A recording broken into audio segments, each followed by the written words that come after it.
This is a windlass install. If you look, basically everything's been new and re-chromed except for the foot pedal switches. So I called Schaefer Marine to see how much to get the new chrome rings and screws. The rings alone were $50 a piece, not even including the screws. And she tells me to get the whole new pedal is $90. So I said, just go ahead and send me some new ones.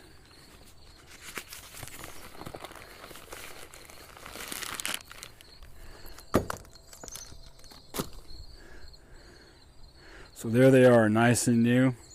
Now to track down the wiring schematics and get these installed. Do a test run, see how everything works. Here I've removed both of the old foot switches and cleaned all of the old caulking off the deck there. Now I'm getting ready to put them in. You see the old switches to the left and the new switches to the right. This is the new foot pedal installs. I use polybutyl tape. Worked out really good. You just tighten it down, it squeezes out, cut it off, peel it back, tighten it down again, cut it off, squeeze it off. It seals up really good.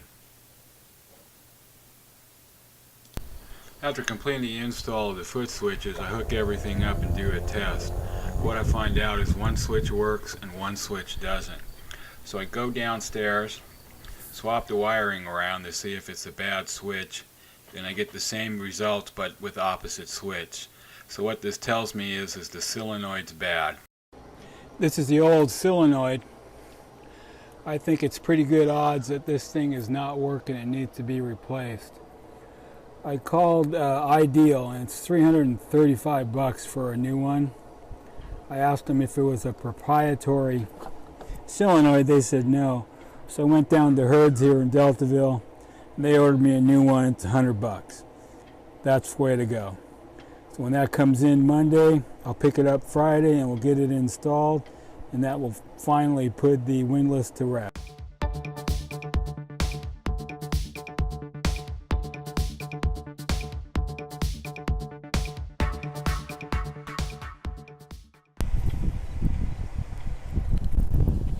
Got to the boat.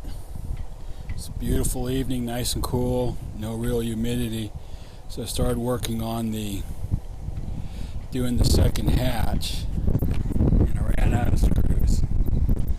Office is closed and I just don't feel like going to West Marine, so get some screws in the morning and we'll get back to work on this. This is a hatch opening with the teak trim and 2 coats of special clear epoxy ready for the hatch to be installed. I didn't get any pictures, but I'll throw some up in the next vlog.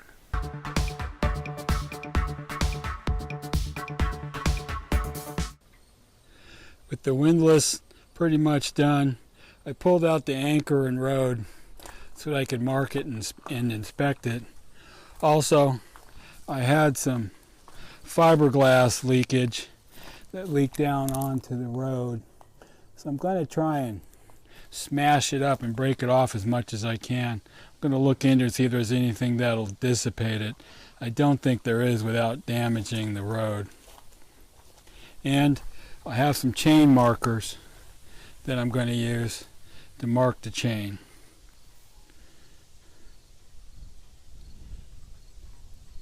chain markers that I'm going to use. I'm going to put one at 30 feet, two at 60, and three at 90. Here are the chain markers installed. These are specifically designed to work with your windlass, and you can get them in various different colors. I believe it's blue, yellow, red, and then a pack that contains like 2 or 3 of each color.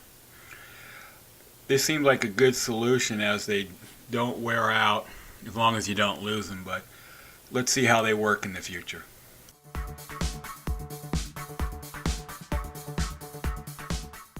With a couple big jobs pretty much done, I've decided to start the tow rail. I've removed the cap, and it looks like they did the tow rail in 2 pieces, a cap and an outside trim piece. Here are the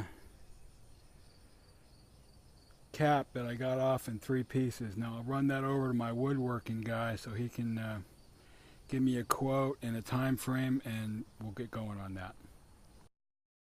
Well, that's it for this vlog.